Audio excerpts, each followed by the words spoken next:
우리는 지난주에 삭개오가 예수님께 나아가기 위해 세리장이라는 가면을 벗고 나무 위로 올라갔던 결단의 의미를 함께 나누었습니다. 그 결단은 자신의 약함과 악함을 인정하고 그 문제를 해결받기 위해 예수님께 나아간 진실한 행위였습니다. 그 행위는 단순히 나무를 오른 행위가 아니었습니다. 그것은 기도였습니다. 그것은 자신을 죄인으로 인정하는 기도와 같은 행위였던 것입니다. 왜냐하면 하나님 앞에서 자신은 아무것도 아닌 죄인임을 인정하는 것은 기도의 마음으로부터 나오는 행위이기 때문입니다. 그러므로 그가 나무 위로 오른 것은 예수님 앞에서 한 겸손의 기도였습니다. 이것은 우리가 삭개오를 통해 본받아야 할 기도의 자세입니다. 오늘은 이 겸손의 기도에 대해 함께 말씀을 나누고자 합니다. 이렇게 삭개오와 같이 예수님 앞에서 자신의 연약함과 악함을 인정하는 것은 기도를 통해 가능합니다. 겸손한 기도가 중요한 이유는 이를 통해 하나님께 은혜를 받기 때문입니다. 오늘 읽은 누가복음 18장 9절에서 14절을 보면 이 겸손의 기도, 즉 자신의 연약함과 죄인됨을 정직하게 인정하는 기도가 나옵니다. 예수님의 비유 속 세리의 기도가 바로 그것입니다. 이 말씀 중 13절을 제가 다시 읽어드리겠습니다. 세리는 멀리 서서 감히 눈을 들어 하늘을 쳐다보지도 못하고 다만 가슴을 치며 이르되 하나님이여 불쌍히 여기소서 나는 죄인이로소이다 하였느니라. 이 세리의 기도가 바로 자신의 연약함과 악함을 정직하게 인정하는 기도입니다. 그렇지 않은 기도도 이 비유 속에 나옵니다. 이 비유 속에서 바리새인은 세리와는 반대의 자세로 기도하였습니다. 그는 성전에 올라가 다음과 같이 기도했습니다. 하나님, 저는 다른 사람들처럼 토색 불이 간음을 하지 않았습니다. 저기 있는 저 세리와도 같지 않음에 감사합니다. 저는 일주일에 2번씩 금식하고 11조도 잊지 않고 드리고 있습니다. 이에 비해 세리는 멀리 서서 머리를 들지 못한 채 가슴을 치며 다음과 같이 기도했습니다. 하나님, 저를 불쌍히 여겨주세요. 저는 죄인입니다. 예수님은 이렇게 비유로 말씀하신 후에 다음과 같이 덧붙이셨습니다. 바리새인이 아니라 세리가 하나님께 의롭다 하심을 받고 집으로 내려갔다. 무릇 자기를 높이는 자는 낮아지고 자기를 낮추는 자는 높아지리라. 예수님의 비유 속에서 이 세리는 왜 의롭다 하심을 받았을까요? 세리라는 직업상 분명히 의롭지 않은 행위를 하며 살아갔을 텐데 말입니다. 왜냐하면 그 세리는 하나님 앞에서 자신이 죄인이라는 것을 알고 그것을 하나님 앞에 있는 그대로 고백하며 용서를 구하는 사람이었기 때문입니다. 즉 그는 하나님 앞에서 자신의 가면을 벗고 정직하게 하나님만을 의지하는 겸손한 사람이었던 것입니다. 반면 바리새인은 율법을 잘 지키면서 죄를 멀리하는 모범적인 유대인이었음에도 불구하고 세리와 같이 칭의를 받지 못했습니다. 하나님 앞에서 자신의 공로를 내세우는 교만한 자였기 때문입니다. 그는 자신이 생각하는 그 조건에는 충실한 사람이긴 했지만 그러한 가면 안에 솟아리고 있는 진짜 자신이 만든 가면으로 우월감에 젖어 있는 그 본래의 악한 모습에 대해 반추하지 못했습니다. 그래서 그는 회개에 실패했고 겸손에 실패했습니다. 결과적으로 그는 의롭다 하심을 칭함받는 것에 실패했습니다. 우리가 가야 할 신앙의 길은 자신이 성취한 것들을 하나님 앞에서 내세웠던 비유 속 세리와 바리새인과는 다른 것입니다. 우리는 세리의 기도를 기억해야 합니다. 세리가 죄인이었음에도 불구하고 하나님께 의롭다고 칭함을 받을 수 있었던 이유는 자신이 약하고 또 악한 죄인이라는 것을 알고 자신을 낮추어서 그것에 대해 회개하는 겸손한 사람이었기 때문입니다. 그는 하나님 앞에서 자신의 본래 모습을 인정하며 자비를 구했습니다. 그는 하나님 앞에서 자신의 가면을 벗고 하나님의 은혜를 구하는 사람이었습니다. 이 세리와 삭개오의 공통점은 자신의 가면을 벗고 겸손한 마음으로 주님께 나아갔다는 것입니다. 이런 공통점을 발견할 수 있는 사람이 또 있습니다. 이 세리의 기도와 비슷한 말을 주님께 했던 사람이 있습니다. 바로 베드로입니다.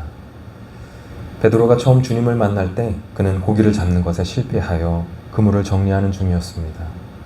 하지만 다시 물에 나가 그물을 내리라는 예수님의 말씀에 순종하였더니 그는 그물이 찢어지도록 많은 고기를 잡게 되었습니다. 그때 베드로는 예수님이 보통 사람이 아님을 알고 다음과 같이 말했습니다. 누가복음 5장 8절의 말씀입니다. 시몬 베드로가 이를 보고 예수의 무릎 아래에 엎드려 이르되 주여 나를 떠나소서 나는 죄인이로소이다 하니. 예수님이 하나님이 보내신 분임을 알아챈 베드로는 주님의 기적을 본 즉시 주님 앞에서 무릎을 꿇고 자신을 이렇게 진실하게 고백했습니다. 주님, 저는 죄인입니다. 자신은 죄인임을 주님 앞에서 고백한 것입니다. 그러한 베드로에게 주님은 같이 가자고 부르셨습니다. 그리고 사람을 낚아 구원하는 사명을 그에게 주셨습니다. 예수님의 비유 속 세리의 기도, 그리고 예수님을 처음 만났을 때의 베드로의 고백, 하나님 저를 불쌍히 여겨주세요. 저는 죄인입니다. 이 기도와 이 고백은 우리가 해야 하는 기도와 고백입니다. 세상 속에서 생존하기 위해, 남보다 좋은 위치를 선점하기 위해, 혹은 남들에게 상처받지 않기 위해 자신을 포장하는 데 사용했던 그 모든 허울과 가면을 주님 앞에 벗어놓고 정직하고 진실하게 이렇게 고백해야 합니다. 그럴 때 주님은 우리의 이름을 부르시면서 우리를 만나주십니다.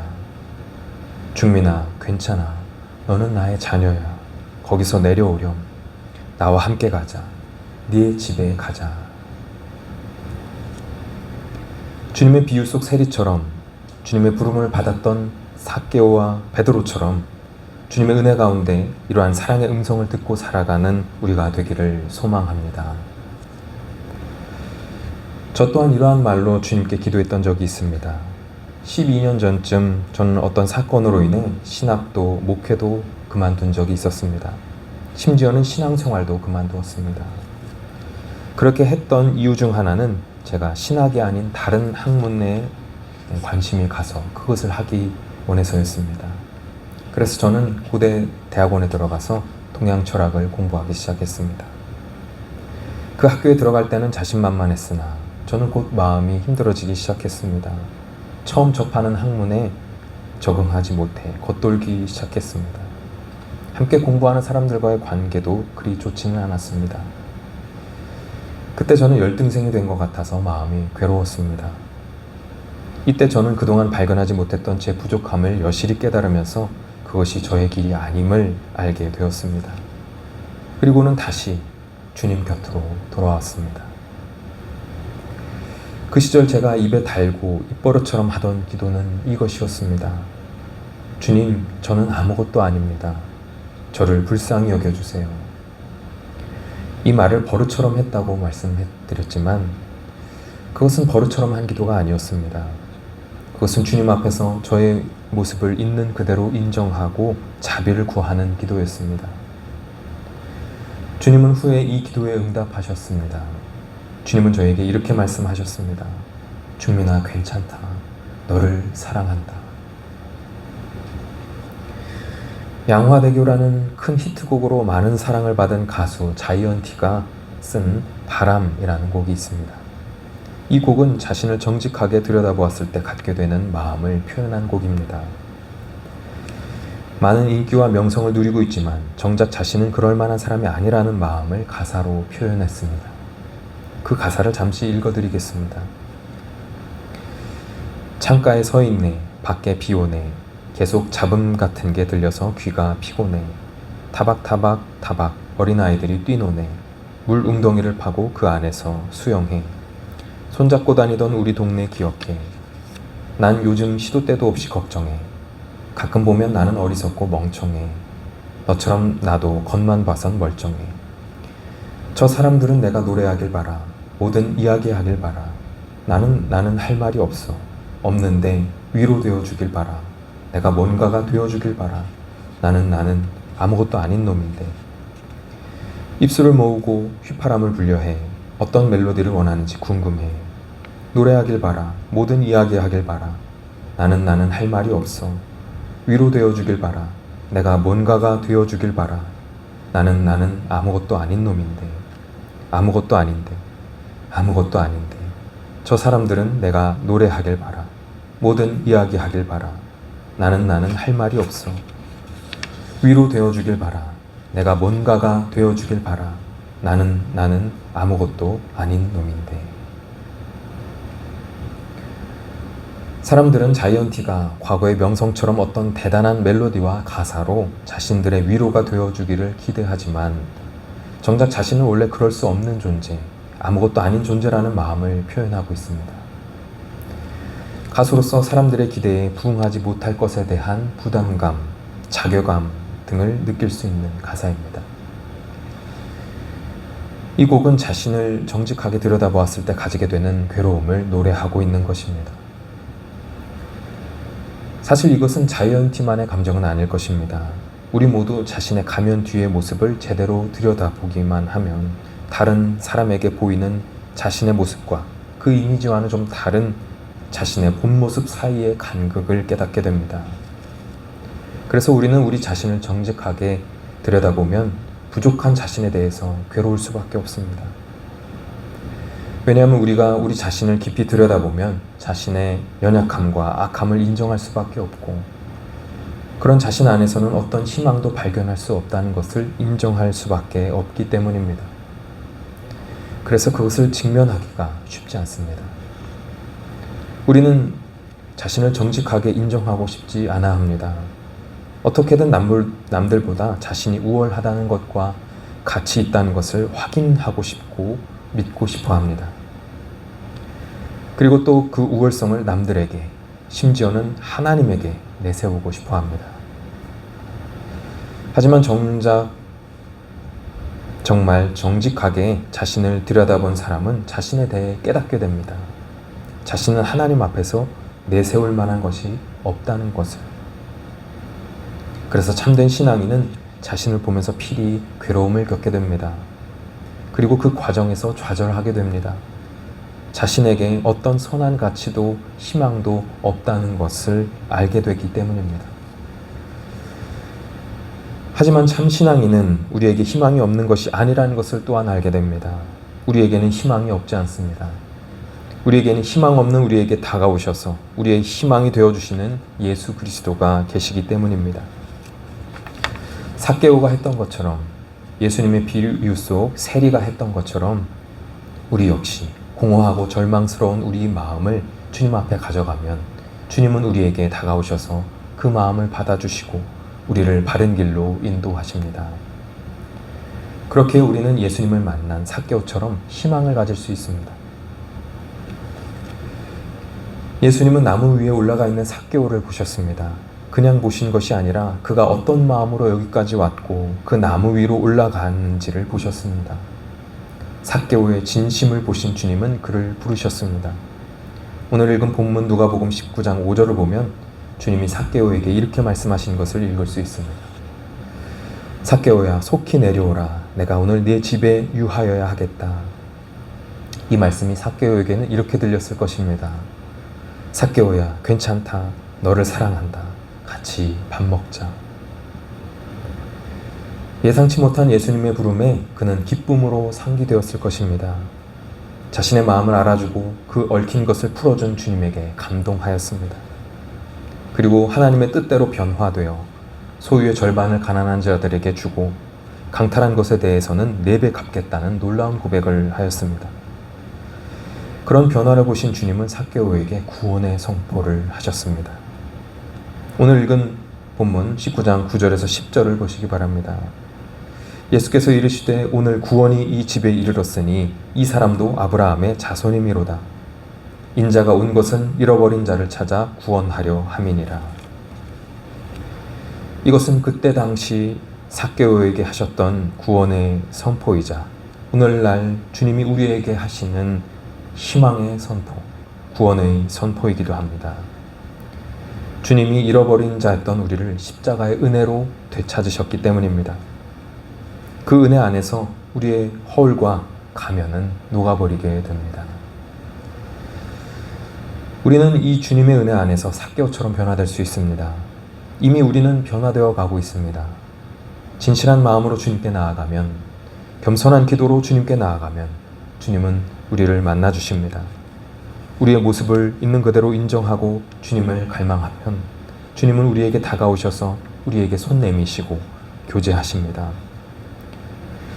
그러므로 우리의 자존심 때문에 혹은 부족함 때문에 주님께 나아가는 것을 망설이지 않기를 원합니다. 주님은 이미 십자가 위에서 우리의 모든 죄와 허물에 대한 심판을 대신 당하셨습니다. 우리가 삭개오와 같이 비유 속 세리와 같이 있는 그대로 주님께 나아갈 수 있게 하기 위해 주님은 십자가 희생을 치르셨습니다. 그러니 우리 주님께 더욱 겸손하고 진실하게 기도하길 원합니다. 주님께서 응답하실 것입니다. 주님께서 만나 주시고 은혜 주시고 복 주실 것입니다. 하나님 앞에서는 자신이 어디 출신 사람이고 어떤 직업을 가졌고 어떤 지식과 재능을 가졌으며 어떤 성취를 해왔는가가 중요하지 않습니다.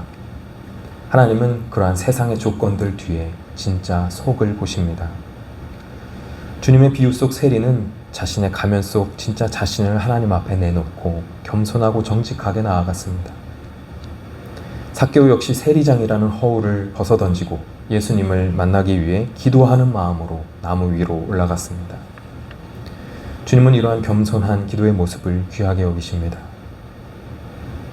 그리고 그러한 모습을 통로 삼아 사람을 깊게 만나 주십니다. 주님은 우리 역시 만나 주십니다. 우리가 겸손한 기도로 주님 앞에 나아간다면 주님은 그 마음을 받아주시고 우리의 이름을 불러주시며 교제하실 것입니다. 오늘 우리는 그러한 마음으로 이 예배에 나왔습니다. 오늘 읽은 말씀 속 세리와 같이 삭개오와 같이 겸손한 기도의 모습으로 이 자리에 나왔습니다. 주님은 이러한 우리의 기도에 응답하실 것입니다. 우리를 만나주시고 우리를 또 우리의 삶을 더 복된 모습으로 변화시켜 주실 것입니다. 그러므로 지금처럼 자신의 부족함을 인정하는 겸손한 기도로 주님 앞에 나아가시기 바랍니다. 그럴 때 주님은 우리를 바른 길, 복의 길로 끝까지 인도해 주실 것입니다. 이 한 주도 주님과의 만남을 통해 이러한 은혜와 복 가운데 살아가는 저와 여러분이 되기를 간절히 소망합니다. 말씀 속에서 볼 수 있는 이 겸손의 기도를 통해 주님을 더 깊게 만나 주님이 주시는 더 큰 은혜와 복을 누리는 우리가 되기를 간절히 축원합니다.